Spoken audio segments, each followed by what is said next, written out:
Poston, who is the moderator for the panel Many Colors of the Rainbow, Making Space, Showing Up, and Creating Change. Lance is the inaugural director of the LGBTQ resources here at the University of Kentucky, and in this capacity he leads diversity and inclusivity focused initiatives that support students, faculty, staff, and alumni. He received an undergraduate degree from Presbyterian College and a master's degree from Ohio University. Before becoming a Wildcat, Lance was a faculty member in the Women's, Gender, and Sexuality Studies program at Ohio University, where he is also a PhD candidate in history. Lance is a trained oral historian with research interests in the intersections of race, religion, and sexuality in the United States. Outside of teaching and research, Lance has extensive experience in university advocacy and nonprofit management. He has served on the boards of many forward-thinking state and regional organizations and is a frequent consultant for educational institutions around inclusive policymaking, and staff development. So we welcome Lance and appreciate his dedication and all of his hard work, and Lance will introduce the panel. Thank you. So I'm really happy and honored today to be sitting up here with three wonderful colleagues from across campus who I've interacted with each of them in different ways around inclusivity-focused work at the UK.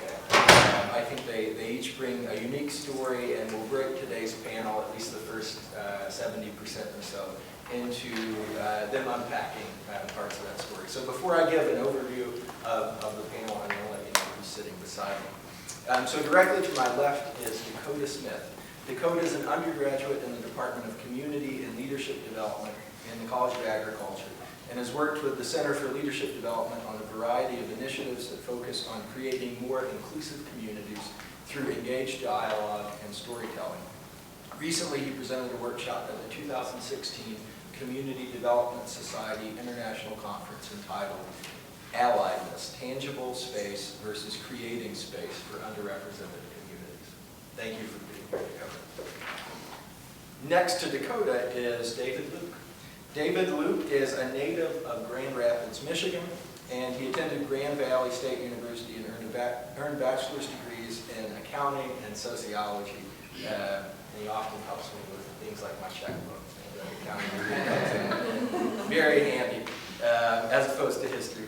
Subsequently working as an accountant and earning his certified public accountant license. David returned to school to study sociology and earned his master's degree in 2012 with a thesis on multiracial religious congregations. He's authored or co-authored articles about interracial relationships, race and class inequality, and co-authored the 2014 book, The Causes of Structural Unemployment, 4 Factors That Keep People from the Jobs They Deserve. He's currently pursuing his PhD in sociology with a dissertation focusing on affirmative action and diversity programs. David also works for the University of Kentucky as the assistant director of the Martin Luther King Center. His research interests include race and ethnicity, social inequality, and the sociology of work and organizations. Thank you for being here, David. And last but certainly not least, on the far end here, is Blake Farr. Blake graduated from UK in 2009 with a BA in anthropology, and then received an MPH with a concentration in health behavior in 2013.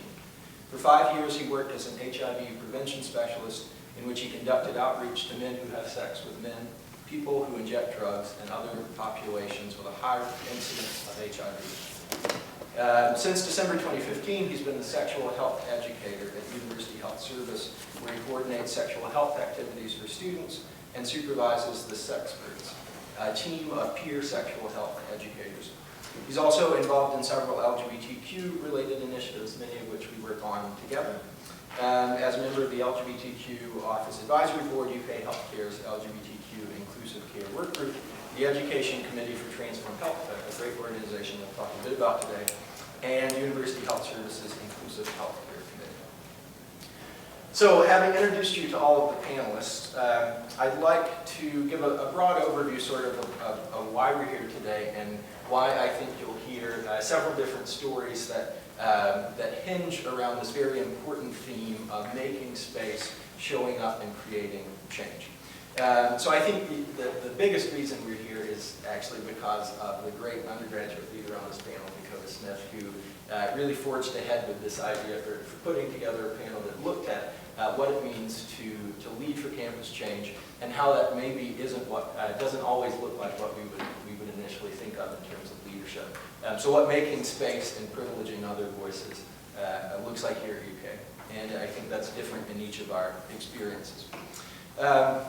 We want to focus today in an overarching way on strategies for creating campus change in socially just and sustainable ways. Not just being the only voice in the room, but creating space for others to be heard.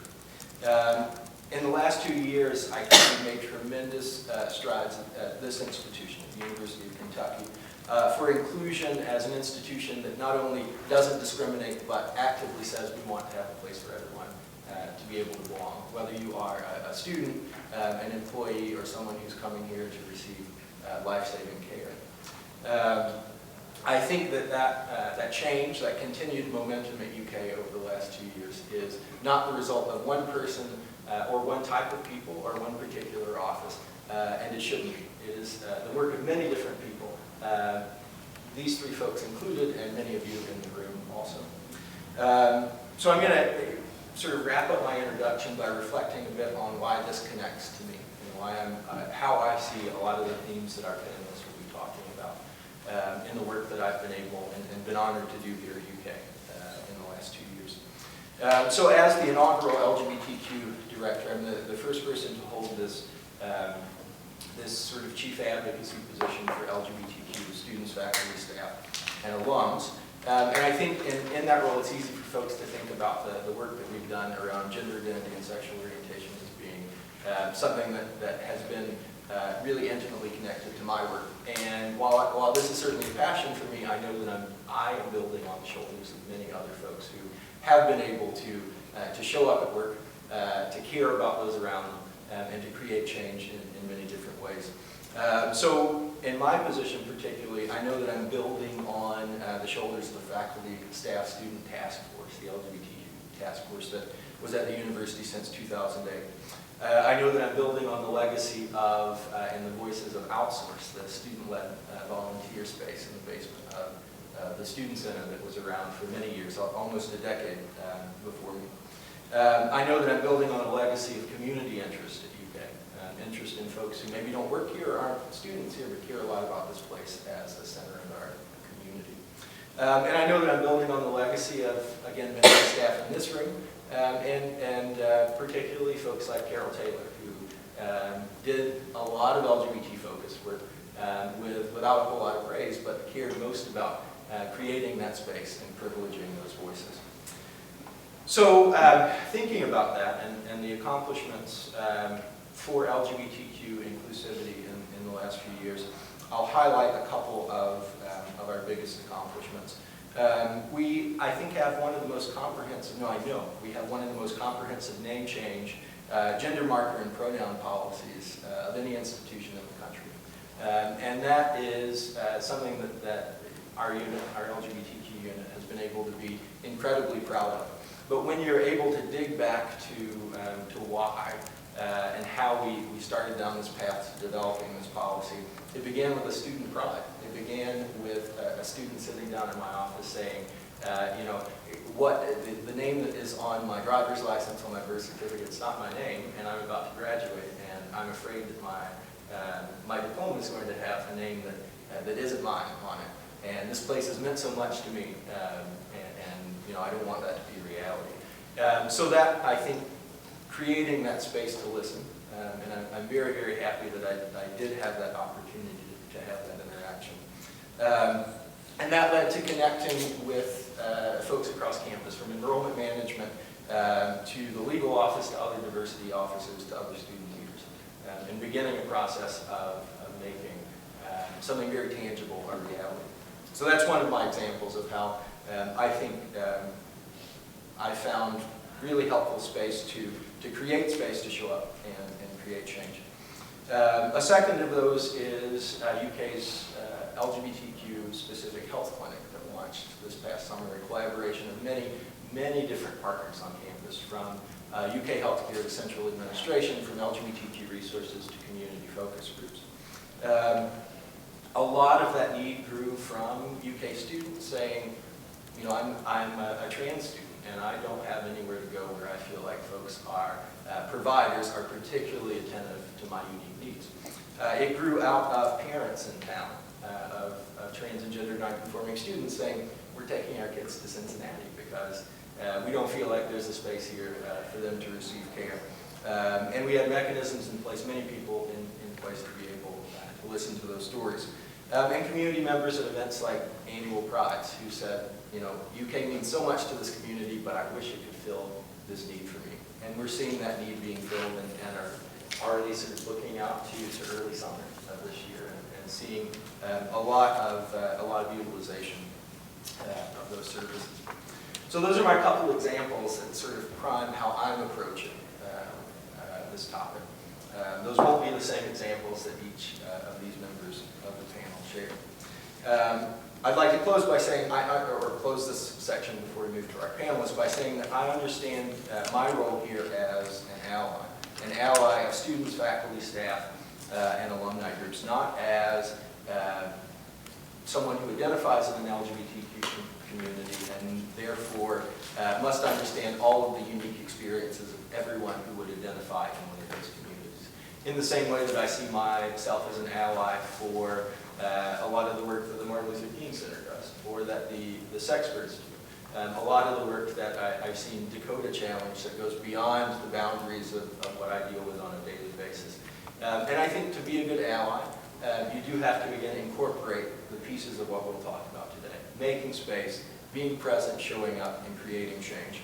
So I think it stresses the importance of making space to listen to the experiences that are different than your own. I think it stresses the importance of being present in your work and showing up to actively promote spaces for dialogue. And I think it stresses that creating change is not a one-size-fits-all single approach fix to inclusion. It takes many different styles, personalities, expertise, and care. So in that vein, each of our three panelists will share a bit about their unique stories and leadership for inclusion and belonging, how they make space, how they show up, and how they work together to create change. Dakota? Thank you. It's an honor to be in the presence of y'all and be a part of this panel. And as Lance just highlighted, you know, the incredible feats that we've accomplished really in just the past couple of years here at UK. And as he brought up, Outsource is over a decade old at this point. So I think in, you know, every aspect of what we're doing, what our work is, what our purpose here in UK is, remembering lineage. What are we doing today that paves the way for tomorrow? So I work in conjunction with the Center for Leadership Development. I booked the Duval Leader in Residence program, which will be a week's worth of workshops, February 20th through the 23rd.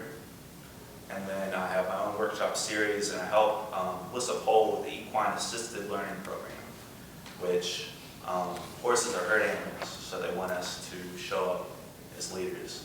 And if you got to catch Stephen Young yesterday, he was a keynote speaker. A lot of his work is really incredible, but it focuses on what we're saying towards each other is beyond language, how we physiologically show up in each moment. So this summer I presented a workshop called Alliedness, Tangible Space versus Holding Space. And one of my presenters is a good friend of mine, Jackson Shatt, who transitioned back in 2008.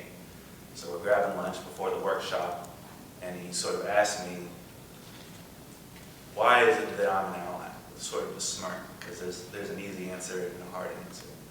Now the easy answer is to say it's, you know, the right thing to do. We often rationalize things because it's the right thing to do or the wrong thing to do, especially in our society. It's very much team-based, right? You know, conservative versus Democrat,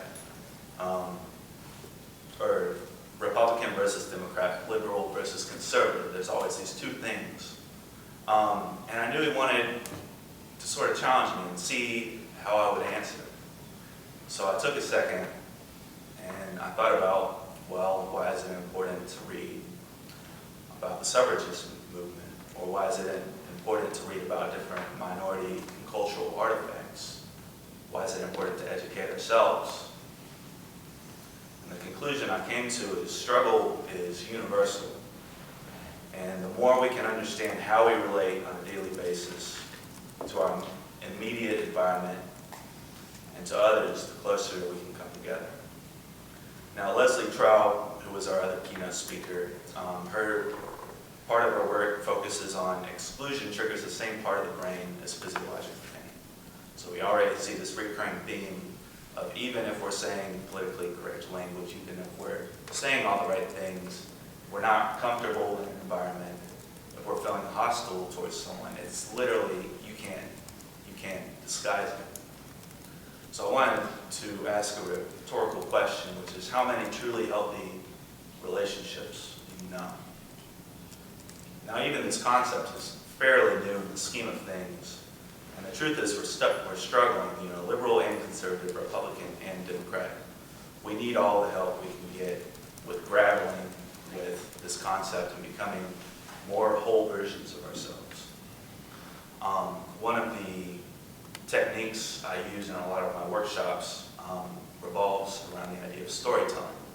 Now, why storytelling? Well, storytelling, way before written language, was how we passed on information.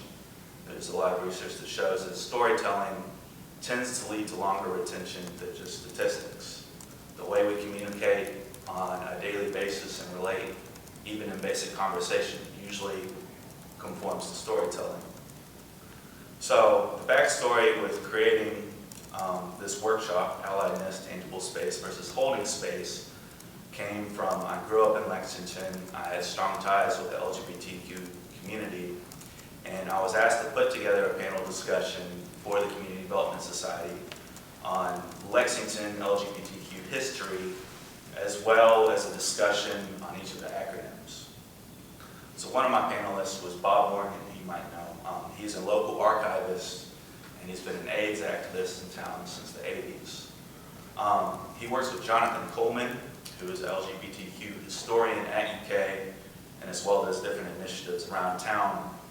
They have an Appalachian archive of LGBTQ items that has over 15,000 items. How do you amass 15,000 items? A lot of this came to basic relating, a day-by-day collection of these pieces. Sometimes his mentors, when he was growing up, when they were towards the end of their life, they would give him a box of all their photos, and they'd go through and they'd tell the stories behind these photos. I've done a lot of interviewing for a piece I published, and I got to interview each person for about half an hour. And one of the things that Bob Morgan brought up is how he wants his life legacy for these stories to be remembered, for them not to just go by the wayside. Now, especially in any underrepresented community, it doesn't matter if it's LGBTQ, race, socioeconomic, you have a really hard time convincing people that their story is important in the scheme of things. So archiving is incredibly important. Now, my second panelist during this time was Mel Ledge, who's co-founder of The Outsource. And one of the things she brought up that really astounded me is she discussed how just because they had a building, a physical space, it still took a long time to build that sort of solidarity that she was looking for. So, a lot of times in policy we think, all right, we've created a space, we have a hub for this type of work, great, we can move on. But it's that daily accountability of how we build that space and how we hold that space that really matters in the scheme of things, and is how a decade later we have our own LGBTQ resource office. So really, when we're talking about alliedness or allyship, we're talking about daily accountability, how you're showing up. And it's not about you or being in the spotlight, but it's about how you can use your privilege to put others in front, to let their story be heard when often we only think about ourselves. So as I was creating this workshop, I wanted to accomplish two things, which was one, to demystify leadership, and two, to question the process of how we go about relating to underrepresented communities. Now with leadership as a study dates back to the time of Aristotle, while the study of management is a direct result of the Industrial Revolution.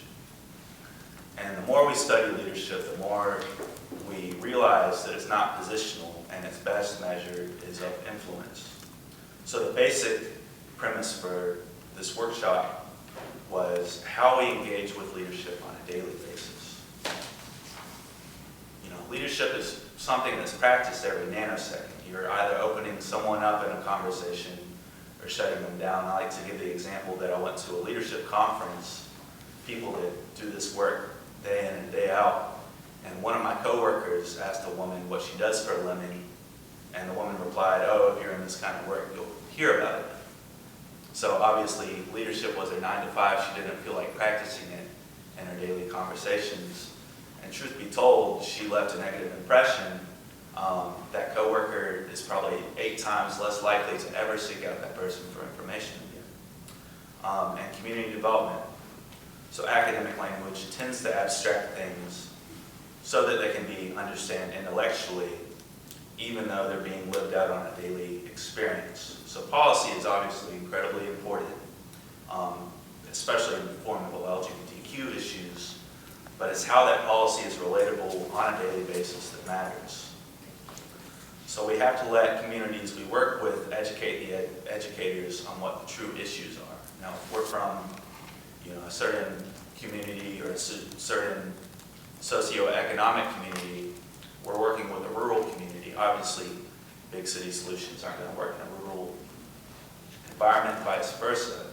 So we have to let communities identify what their priorities are and be able to have honest conversation. Now, like we were talking about physiologically, pretense, right? If we're showing up in a way that isn't making that community comfortable, how are you ever going to truly get down to the issues? So we talked about before, Leslie trial, rejection triggers the same part of the brain as physiological pain. And before we interact with anyone, before they even speak, we have preconceived ideas about them, and we honestly decide if we're going to like what they're going to say before they even speak.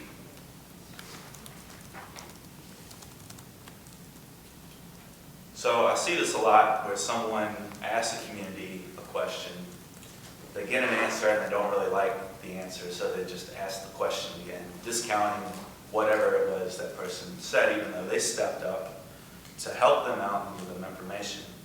And I saw this a lot in the case of the Orlando shooting, where so much focus was put on just reaching out, talking to people of the LGBTQ community and seeing if they're all right. Now in your head you might say, well, that's it. Well, it's not all of it, but how many actually contacted someone during that time? So a lot of the times we build up these ideas of how we can accomplish something, how we can't be an ally, how we can't be an activist, and truly what needs to happen is we just need to demystify and get down to the basics of relating the same way you would call a loved one. And these are our loved ones. Now, especially with transgender issues, we hear a lot about this in the media, Caitlyn Jenner, other TV shows, all this focus on the bathroom discussion. But the same, what we don't do is we don't talk to trans folks that are actually in our community about what the true issues are. I'd like to read a quote by Levon Cox. The preoccupation with transition and with surgery objectifies trans people, and then we don't get to deal with the real lived experiences. The reality of trans people's lives is that so often we're targets of violence. We experience discrimination disproportionately to the rest of the community. When we focus on transition, we don't actually get to talk about those things. So the same, when we're not familiar with culture or a group of people, our actions or our interactions with this group tend to be incredibly rigid, even if you're you're saying the same things. So in facilitation exercises I've done with individuals and with groups, the art of storytelling really comes into play. If you don't believe me on this, I'd like to challenge you to ask someone that's close to you. You can interview them for about 20 minutes. You know, think of 15 good questions, but don't stick to them. You know, just have a conversation trying to learn someone now that maybe you've known for the past 10 years. I'm an essayist as well, and one of the most interesting things I've found about that type of work is people that I've been close to. In an interview setting, you learn things that have never been discussed the past 10 years because they never came up in conversation. So when people feel that you're sincerely interested, and you are, it physiologically shows up on both ends. It's honest communication. In the form of the equine workshops I do, there's something we always talk about at the beginning, which is, we talk about it jokingly, but there was this kid in one of the first workshops we did that he was cleaning the horse, and this horse, you could just see it being very rigid. And we were asking him, you know, are you nervous? No, I'm not nervous. I have all this experience with horses. And the horse keeps acting this way. Finally, after about 5 minutes, we get him to admit to himself, you know what, I am a little bit nervous. Physiologically, you see this horse release in the neck because it's so happy that you're just being honest. It's congruence, right? You're talking the talk and you're walking the walk. If you're uncomfortable, admitting it is enough to be congruent. So being an ally goes far beyond relating to one particular community, but bringing into question, how do we relate on a daily basis? You know, leadership is about influence and purpose, walking with purpose and interacting with others with purpose. Now with the panelists you're about to hear, you'll see how their approach to leadership wasn't positional, but it was a role they exercised because they felt something needed to be done. Now, we often spend more time making excuses for what we can't do rather than taking initiative to get towards where we want to go. And going back to storytelling, this has to do with the story we tell ourselves on a daily basis. You know, I have a 9 to 5, I have 2 kids, I'm on the school board, I don't have time to be an activist, you know, I don't have time to make a difference in my schedule.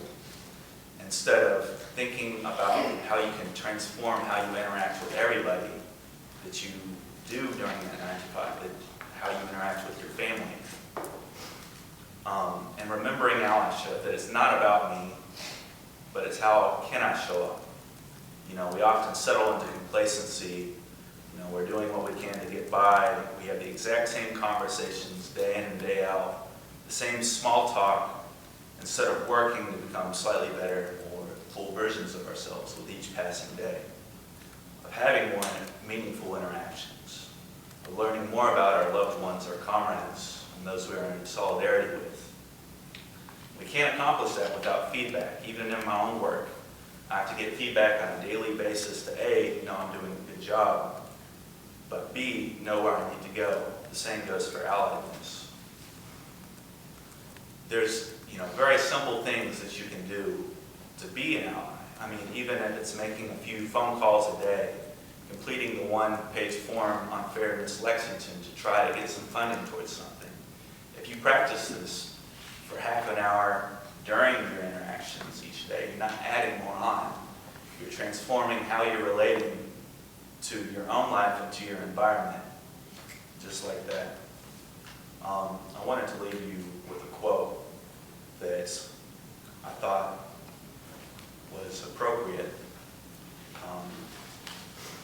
for this discussion and thinking about how do we transform ourselves. Because we so often our identity is based on goals we have, right, versus character. So the quote is, what would you have to do, or what would you need to become in the next 3 days to not only die in peace, but in pure bliss, you knowing you've given your deepest purpose to the world. A little bit abstract, and obviously we still have our daily responsibilities that we have to take care of. But, oftentimes we say, well, I need to take care of this, before I die, or I have to check out my bucket list. Instead of how are we interacting with our loved ones? How are we being an ally and a comrade to everyone we're interacting with daily? So I'd like to leave you saying, just set aside 30 minutes a day, that today you're giving, today you're listening. Thank you.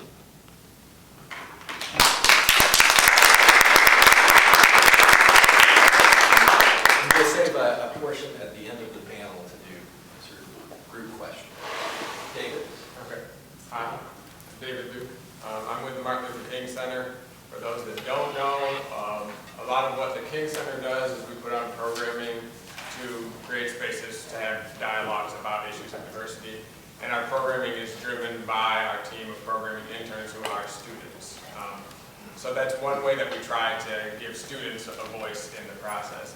When Lance asked me to be on this panel, I said, sure, and then I thought, what am I going to talk about? And I'm thinking about all this stuff, and then I talked to him for about 2 minutes, and then it was clear what I should talk about. So I started about a month after Lance did, and I shadowed my predecessor, Rosalind Robinson, for a couple of weeks before I officially started. And during that time, we went to a training for UK 101 instructors, where she had worked with Lauren Goodfaster and that team to come up with a diversity module for UK 101. So we went through it, she told me about it, and then she said, they're going to ask the King Center to come, some of the instructors are going to ask us to come and facilitate those modules. So we did that last year, and it was fine. It was a good module, but of course, I like to do my own thing too. I've taught a few classes in sociology. I like the freedom of being able to create my own thing. So this year, I was looking forward to creating it, and meanwhile, last year in November, a group of black students met with Dr. Capilouto and shared some concerns that they had and asked for some actions to be taken. And among them was things that are still under discussion, from my understanding, about changes to the curriculum. But one thing that Dr. Capilouto mentioned at a lunch and learn at the King Center earlier this semester was that a change that they were able to make was to add a diversity module to UK 101. So now instead of one class session, there's 2 class sessions devoted to diversity. So around this time that we hear about this was around when I was going to begin working on this module with Lauren. So now it's 2 modules. So then, we're talking and we're kind of planning out, okay, what might this look like? And then we are not sure what the expectations might be for these 2 modules. We recognize that there will be probably some more attention to what we're doing with this now, since this was a change in response to something. So we're seeking out feedback from other people. So one thing we knew the unconscious bias initiative was coming, right? So we thought that's probably an important concept to work in. So we met with Marietta Watts. We met with some folks from the VIP Center. We met with Christia Spears-Brown, who was a big part in helping us get the implicit bias stuff right. I've used that a little bit in some classes, but she's a psychologist. She does this research, so she's really an expert on this. So she helped us a lot with it. So we're working on it, and last year, the process, from my understanding, was, Lauren told Rosalind, hey, you guys want to do the diversity module? And then, okay, and then they talked to each other, and that was it. So this year, with the 2 modules, we sort of sketched out what they would look like. We worked with these different people, and then there was a series of other meetings. So this was probably a much more thorough peer review than previous iterations of our diversity module. But in each of these sessions, meeting with, and Sandra was part of one of these meetings as well, and gave some great feedback, and we ultimately met with the provost. In each of these meetings, there were different parties had sort of different concerns. So my view of this was very much, okay, we have 2 class sessions. How do we get the students to think about these things? What can we give them? But there are other concerns that I wasn't thinking about from my perspective. right? So basically throughout this process, what began as, I don't really know what it's going to be, developed into, okay, we'll begin with one session where we talk about, have the students reflect on their own identities. So we do an identity wheel exercise where people think about how conscious am I of the fact that I'm a man, of the fact that I'm heterosexual, a person of color, and are those identities things that tend to provide me advantage or cause me to be targeted in society. So then we connect our identities do impact our lived experiences. So we make a connection to, people know that our identities impact our lived experiences through like hate crimes, right? These are obvious things. There are some very blatant things that people who consciously hold beliefs that this group is superior to this group, and so I treat these people in this way. We know what that looks like. But at the same time, well-meaning people often demonstrate unconscious biases in some ways. So this is where we made a connection from identities to unconscious bias. So we introduced the concept of unconscious bias in the first session, and then asked students to go home and take the implicit associations test, which is one of the best measures of unconscious bias that we have. And to go home, take that test, and reflect on a number of questions. We set up the questions so that the person doesn't have to say what the results of the test are. And is everyone familiar with the implicit associations test? Basically what it does is it's a test, and it'll begin by showing words, positive or negative words on the screen, and your hands are on the keyboard, and you're pressing E or I to categorize, okay, bad words, good words, and so the words show up in the middle, and you're saying that's a bad word, that's a good word, that's a bad word, and you're doing it as fast as you can. Then they'll show images for the race implicit association test. It's images of African Americans and images of Caucasian faces, and you'll categorize them European American, African American. And so you're pressing buttons. Then the interesting part is they combine the two. So European American and good will share a button, African American and bad will share a button, and then they'll switch good and bad. And if those concepts have some unconscious association in your mind, then you'll be better at quickly and accurately performing that task when related concepts share a button. So what we find with the race IIT and with most IITs generally, so with the race IIT specifically, the majority of respondents will show slight, moderate, or strong preference for European Americans to African Americans when they take this test. And that's for all racial groups, except African Americans, it's split about 50-50. So still half of black respondents show unconscious association that shows preference for European Americans. But for other IITs, they're asked to take race and one other IIT.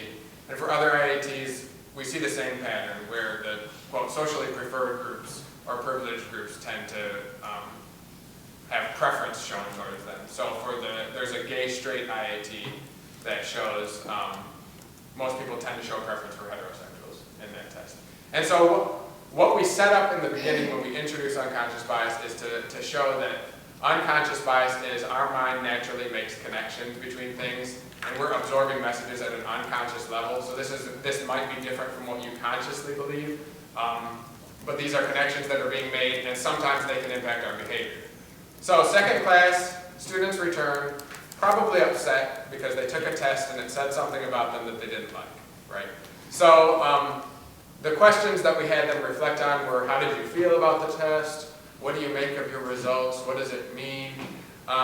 So they come back and kind of say, so what did I tell you about the test before? And hopefully they remember, this isn't, unconscious bias is something that our minds normally do. We make these associations.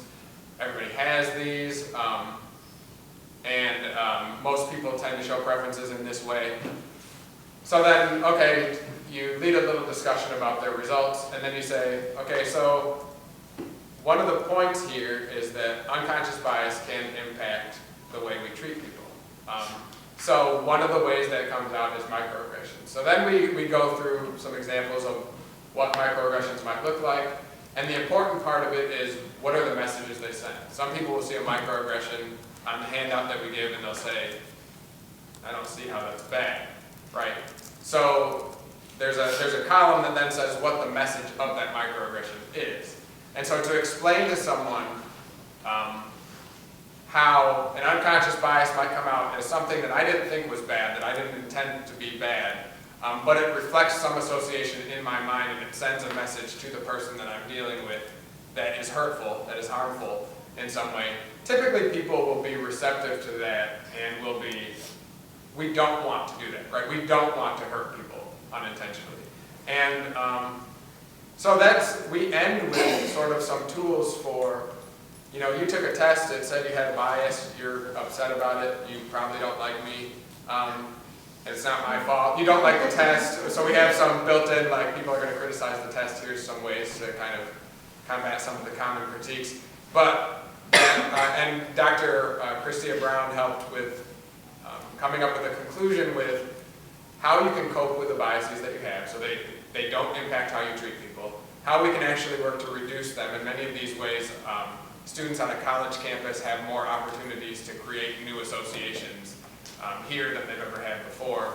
And then what to do when you see unconscious bias or microaggressions in others. And this was Sandra's suggestion with something that Cook Ross came up with, the 3 I's model for identify, investigate, and innovate to find solutions, which works especially well for someone who's maybe unintentionally done a microaggression.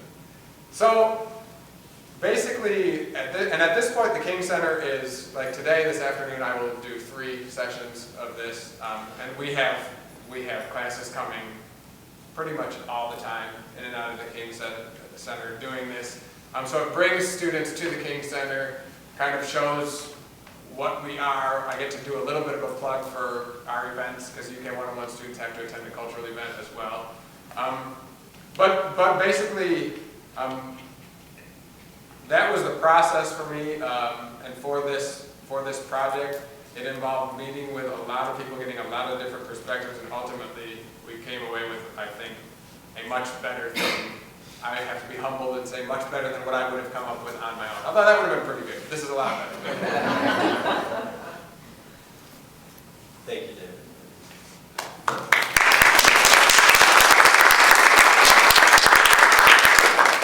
Well, don't know how I'm going to follow them. I'll try. So, first of all, thank you for having me, Lance. I'm honored to be here and talk about this because it's very important to me. So my name is Blake Flahar, as he said, and I'm a sexual health educator at University Health Service, which is the student health clinic here on campus. First, I want to say I'm actually replacing Joanne Brown. And Joanne Brown, I have to give her a shout out. She is a nurse practitioner at University Health Service, and I would not be able to do half the things that we're trying to do if it weren't for Joanne Brown helping. So I remember right before I got hired in December, she was telling me about how she wanted someone to work with her who likes to talk about sex as much as she does. And I said, well, I wanted to work with someone who wants to talk about LGBTQ health as much as I do. And so now we talk about LGBTQ sexual health all the time. So it's a lot of fun, and I just want to give Joanne props. So just a little bit of background. I do have a couple things to talk about. I probably won't talk as long as the case did. So just to give a little bit about my background. So as Lynn said, I got my bachelor's in anthropology here at UK. I actually credit Dr. Erin Koch. Do I know Erin Koch in here? Okay. Well, she's an anthropology professor. She's awesome. I actually took a class of hers, and I withdrew about halfway through it. I couldn't handle it. But about culture and health, and we learned about structural violence and how homophobia, racism, sexism, all these things contribute to poor health outcomes.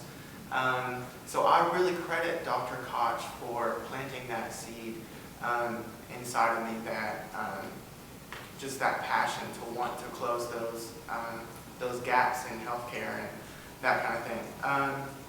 But that fascinated me to know that your identity can cause you to have poor health outcomes. I'm perplexed by that. Without your behavior, even doing anything, just who you are can affect your risk for certain diseases, and that's just crazy to me. It still blows my mind. So after that, I started work. After I graduated, I got my master's in public health and health behavior here at UK also.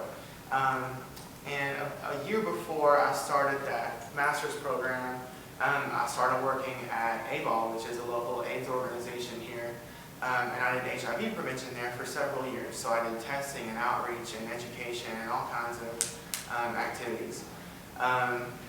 So along with that work came a lot of opportunities to talk about those structural inequalities.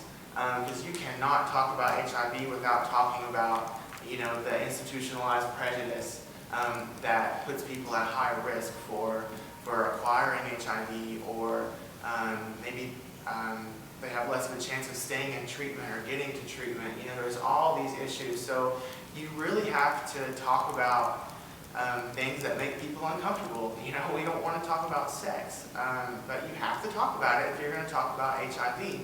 And so, talking every day about how men who have sex with men, gay, bisexual, queer men, are 2% of the population, according to the CDC. Probably more if it won't come out, let's be real. Right? But 2/3 of new HIV infections every year. That is a huge, huge health disparity. And as someone who identifies as a gay man, who when I was college age, when I was 18 to 22, I was not even out yet. And just the internal struggles that I was having, being afraid at every turn, having this really, just this huge sense of stress and anxiety over my identity that I didn't even want to admit to myself. And so working in the college environment, it just made me really feel for LGBTQ students who are going through a lot of what I did. I put myself in those shoes because there's so much education that needs to be done to make sure that they're taken care of. So with that said, also finding out, that sex education standards in Kentucky, they do not require, even though comprehensive sex education, which it should be called life skills, right? I don't like calling it comprehensive sex ed because it should be something that we should all get, right? But state law mandates comprehensive sex ed, but it's really up to the district what that curriculum looks like. And in Kentucky, for instance, you have to talk about HIV, but you don't have to talk about condoms. You also don't have to talk about, or it's not mandated that you talk about sexual orientation or gender identity. So, we know that LGBTQ populations have very, very specific risks for, lots of health disparities there. So if we can't even mention sexual orientation or condoms to young men who are at high risk for HIV, because there's such a high prevalence of HIV in the community, and young trans women, those people are invisible in that education. So I really see sexual health as a human right, and I try to think about that whenever we design programs educating students. So a couple of things with that background. So one thing that we started at University Health Service is the Inclusive Healthcare Committee. So there are committees for all kinds of different things at UHS. So there's management subcommittee, there is building community committee to help build community, obviously, at UHS among employees. And so we started this Inclusive Healthcare Committee that really focuses on providing trainings to providers so they'll know how to talk about sexual orientation and gender identity with their patients, because we know that in order for LGBTQ people to have the best health outcomes, they have to come out to their provider and actually talk about who they are with their provider, because that's such a major part of who someone is, right? Everyone has a sexual orientation, whether it's gay, straight, lesbian, everyone has one, everyone has a gender identity. So we don't want people to feel ashamed talking about that so they can address certain health issues. So one thing that we've implemented is, it's so simple, right? It's not rocket science. These talk to me buttons. So everyone on that committee wears these rainbow buttons that say talk to me, so that they'll know that that provider or that employee is a safe space if they want to come out to them. Our electronic health records, you can say, or students can write in their sexual orientation, gender identity in their records. And also, what else? Through the Healthcare Equality Index grant on the LGBTQ inclusive work group through UK Healthcare. Gosh, there's a lot of acronyms. Okay. So they got a grant, and I asked to see if we could get these cards that say, my name is blank, my sexual orientation is blank, my gender identity is blank, and is there anything you want to talk about? So in all of our waiting areas, we now have these cards that students can give to providers so they can come out and facilitate that conversation a little better. Also, let's see, what else? Because it's really all about visibility. I'm all about visibility, which is why we have these buttons. Nobody can, let's see, students who are LGBTQ or you really can't tell that you're okay with who they are just by looking at them. So we really want to make sure that that students can locate safe spaces. And I've actually had several students come out to me on campus just by wearing this, which is pretty cool. Also with the Sexperts, they are peer sexual health educators. They're paid employees through University Health Service. So we always try to make sure, we totally revamped all of their programs that they do in the rest halls and out on campus, and all the outreach activities that they do, all their educational materials, the printed material, to make sure that it is inclusive of LGBTQ people. Once again, it seems so simple, but you have to have that representation. You have to talk about same-sex relationships. When you show pictures of couples, don't just show a straight white man and a straight white woman, right? Mix it up. Because people don't want to feel invisible in the education that you're giving, because people don't feel like it's relevant to their lives. And we want them to know that however they identify, whatever they're doing, we are here to educate them and connect them to appropriate resources. I made sure that all of our peer educators, not just the Sexperts, that Lance came and facilitated safe zone training. A lot of those students did not know what the acronyms for LGBTQ meant. And so Lance came and explained it and talked about student experiences, and the students were really, really excited about it. And they have their magnets, they get safe zone magnets and they're really proud of them. So let's see, what else? So program evals. Every time we go out and do educational programs, we give out evals. So for students, a lot of times that feedback you'll see time and time again. We have a question, what do you want to know more about? And a lot of times it's same-sex sex. People want to hear about the type of sex that they're having, or dealing with their sexual orientation, all these things. We get questions all the time about the services that we offer LGBTQ students at University Health Service and through Transform Health and Joanne Brown, who I mentioned earlier. We can manage hormone replacement therapy for trans students. We can do pre-exposure prophylaxis, which is, it's also called Truvada. That's the only drug that's been approved, but it is a pill that you can take once a day to prevent HIV. So, we can manage that. We can do hormone therapy. Two very, very important services for the LGBTQ community as far as healthcare goes. So there's a lot going on, and yes, I don't know what else to say. But thank you. Well, thank you, Blake. And you put us back on perfect time according to my time sheet in front of me. So I to sort of recap what I think these three very different stories hopefully could tell us or help push us in the direction of, is that leadership, again, is not a one-size-fits-all piece, and hopefully if your conception of leadership before this conversation or before this conference really focused on traditional white man in a suit who has an official position and uses that to create change, as it were. That while that is perhaps a type of leadership, that all of us can feel some connection to leadership in what we do. That we're complicating that narrative of what it means to lead and that we are spreading the value and importance of everyone acting as a leader in their individual spaces to create change.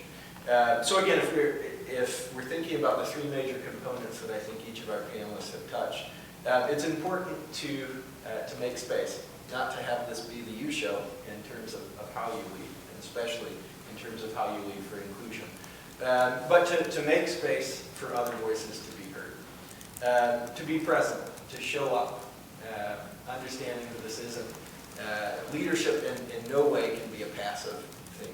Even though we should be listening to stories around us, you also have to be an active agent for creating that space, for finding those marginalized voices, and for promoting spaces for them to be heard. And I think if we are making space and showing up in effective ways, we can continue this pattern of creating change that focuses on finding a place for everyone to belong. So listening to difficult or different groups in difficult dialogue certainly strengthened each of our approaches along the way. There are very different stories that have been represented on the panel that reinforce, again, that leading and creating change isn't one size fits all. These stories impact curriculum, policy, conversations with your family, and the way you connect with your colleagues. And the importance of being a person who values listening to narratives, who values listening to others, being present, and recognizing our unique privilege. And that privilege should, I think, equate the power to change things. So in our last few minutes, we can entertain questions from the audience, and those can be broad questions that can be tackled by each of the panel members, or specifically focused questions for one panelist. Yes, Mary. I have a question for you, Lance. Because you are very student focused, and I appreciate that we're finally starting to understand that many of our students come to us with issues too. But I want to talk about staff and faculty.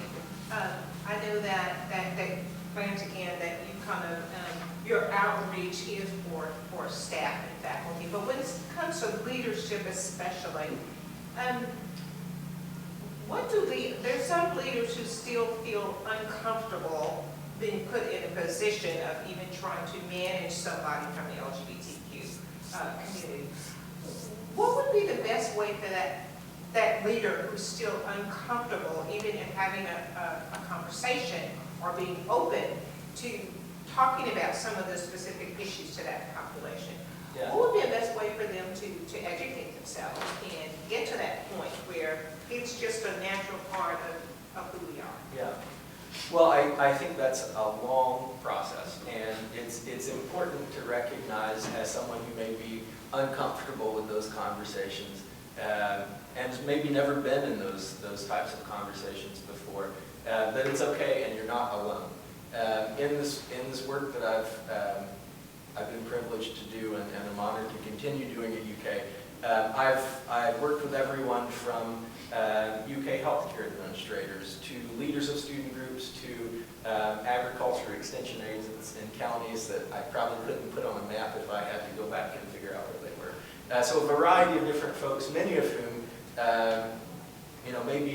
maybe haven't even seen Modern Family. So don't even have those depictions of LGBTQ folks coming into their living rooms. So we're really starting in a base place. But in every one of those instances, I think it's important to recognize and approach folks as allies, and to approach everyone as someone who wants to do the right thing until they tell you otherwise. And thousands of interactions over the last couple of years, I think it's been reinforcing of that approach as a positive one, that I've only had a couple of people articulate to me that they weren't on board with what we were doing in terms of finding space for belonging. So I think giving people the chance, making sure that you're articulating that you're not alone in the way you're feeling, giving people a chance and believing that they're trying to appeal to their better natures and that they do care about the people around them. And then understanding that we do have resources across campus. there's me. There are other folks on this panel. There are student leaders. There are, in UK healthcare specifically, I think a lot of our most significant moves have been because we've listened to patients.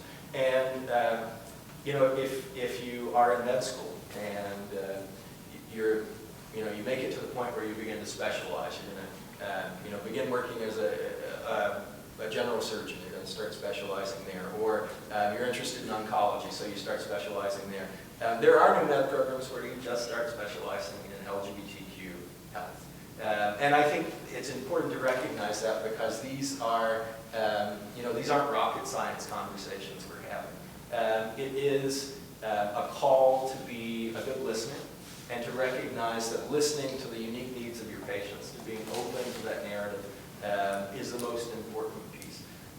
So two policies following the UK healthcare example that I think have been the products largely of people who wouldn't say that they're always comfortable with LGBTQ conversations, but who saw the value in moving forward in these two areas are, we updated the UK healthcare dress code for employees to de-gender expectations of skirts versus slacks versus earrings, and took out the male-female gendered components there. And that was because we created space to listen to folks who work in UK healthcare who said, I've been here for years, I've always felt uncomfortable about this, this doesn't represent who I am, it makes me feel inauthentic in my workspace. And because we were able to listen there, we were able to make positive change. Another of those is that we now have a trans bed placement policy in UK healthcare that dictates how a staff member would place a trans patient if there wasn't a single room available, so if they had to be placed in a double room space. And that came from a trans person in the community saying, hey, I had to be hospitalized, and I was placed in a place that wasn't optimal.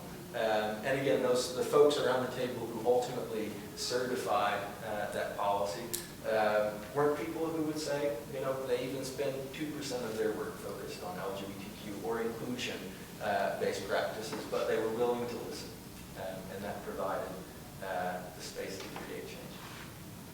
That was a long answer. That's a good answer. Thank you. Yes. Yes. Since we're talking about diversity, I wonder about the students. You've talked a lot about faculty and staff, but how about the students? I'd like to think that generation generally is more accepting than other generations before them. And I would hate to think that we're in silos, like the Martin Luther King silo and the LGBTQ community. But do you have people that cross gender, ethnicity in these gatherings? Like, I'm often found going to the Martin Luther King Center, but I feel I might be the only white person there, so are any kind of LGBT gathering, are students supportive of their peers regardless of their gender or ethnicity? Okay. So I'll do a 30-second intro, and then I think other panelists can answer this question probably better. I do think that the most helpful approach for me when thinking about oppression, privilege, and inclusion is looking at each of us through an intersectional lens. So understanding that there are parts of each of our identities that place us in a space that is one that's oppressed, and then there are parts of each of our identities that put us in a space of being privileged. And no one person is always oppressed, no one person is always privileged. And understanding that there are queer people of color who have unique experiences between person or between groups. Understanding that there are socioeconomic issues and experiences depending, across the board, depending on race, religion, sexual orientation. So we're not monolithic, flat subjects or individuals. We are people with all these different identities that interact with one another.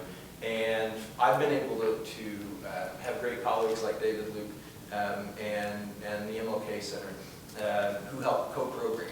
Just last week we had the university's first annual LGBTQ History Month lecture in this building.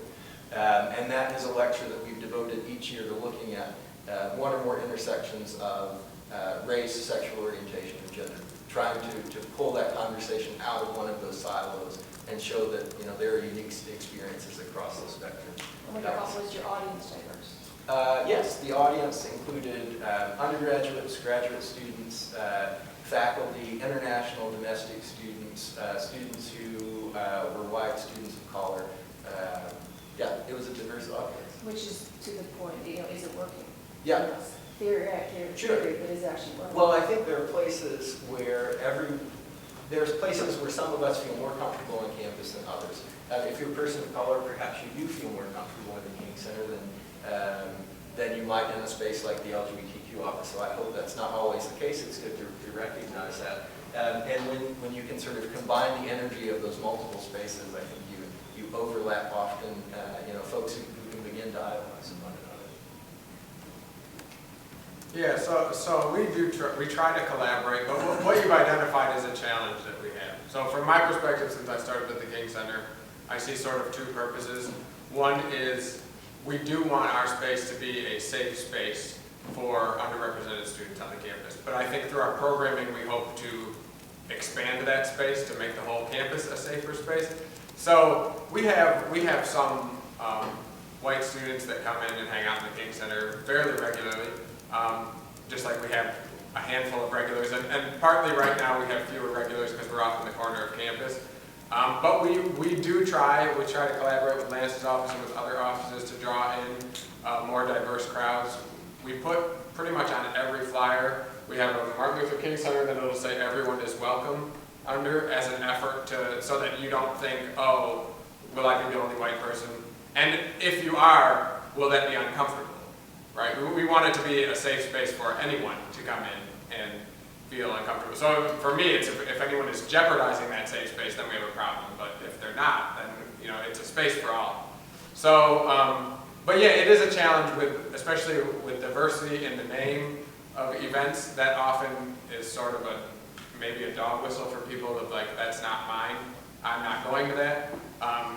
So it's a challenge to get past that we're working on. And I think collaboration is one way to try to get past that.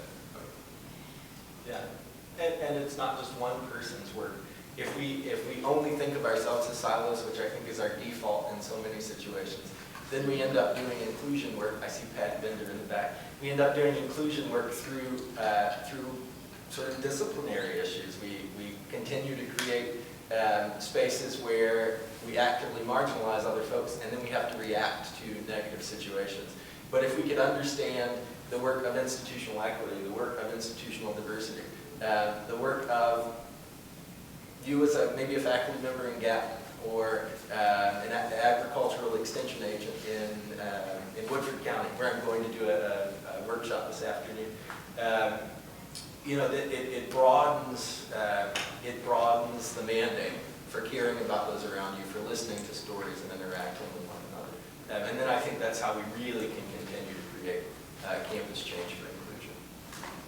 Sanjay? The one thing I want to add is on November 1st, there will be a call for proposals, and the calls is specifically for collaboration across diverse groups, working with diverse students, so that students can have more of an opportunity to communicate with each other, learn from each other through different kinds of programming. Different offices can work together collaboratively. And so we do recognize that when people come together, work together, listen and learn from each other, we're all better off. And so I think what you'll find is November 1st, there will be this big call for proposals where monies will be available to promote the opportunities for different organizations as well as students to come together, live, learn, and grow from each other. I think that is a wonderful new opportunity, and it doesn't hurt to incentivize people collaborating. Yeah. I know one of the things that actually was being discussed in one of the offices I've been in recently was the term underrepresented. And I saw, I guess it was my interpretation of what I saw, there's a lot of standoffish when people are told that. you know, the underrepresented, oh great, here they come again. And I think that a lot of times just the wording that we use such as that really is off-putting, and I think that's one of the things that we really need to focus on, even when you're trying to get these words out. When you say underrepresented, well, then this group feels like they're not represented. The white woman may feel that, the black man may feel this. So I think that we need to be really careful how we use those terms as well, because you don't want to put anybody exclusive, you know, or you want to be really careful to not say that. I can, yeah, so I think I certainly see the value and agree that we should be careful that we're understanding what we're saying. And in understanding ourselves as intersectional beings that, again, we're all oppressed and privileged in different ways. I also think it's important to recognize, and the two words I like to use to describe maybe what underrepresented populations would be, are historically marginalized groups. I think it's important to recognize that while we all do have these identities, there are some of us who have identities that are much more historically marginalized than others. So we should be cognizant of that while we also understand that you know, this is a community project. And even for the most selfish reason, perhaps, of I want to work in a place that values everyone. I mean, culturally complicated places to learn, to live, to work are the best spaces for us all to grow. So even if you're the most heterosexual, Christian, white man, there are benefits to having these conversations in very selfish ways. We hope it's more altruistic than that, but yeah. So I think we have time for one more question. Back to my other question about students. Do you find in general that students are more accepting than older generations? Yeah, I try, so from my perspective, as much as I try to stay away from stereotypes and putting all groups, you know, say everyone in this group belongs this way, some of the most invigorating spaces I've ever been in to talk about LGBTQ change are during the summer with high school students who are on campus for different summer camps. So these are 15, 16, perhaps 17-year-olds who are a good, you know, 15 plus years younger than me. And you know, I talk about some of the same things that I might talk about with a group of staff or, you know, 50-year-old faculty members here. And they're like, man, what's the big deal? Like, sure, I know folks in my family who identify in this way, or sure, one of my best friends in school identifies in this way or that. And so I think there is a generational divide in many situations that makes these conversations easier, but that's not universally true. And not all older folks are closed off. Yeah. And I attribute some of it to, especially when working with students, that they are here to learn, that they are open to ideas in different ways than people who maybe feel they're beyond that stage. Well, thank you all for coming and listening, and thanks to each of our panelists for sharing their stories and the ways that you show up and create space.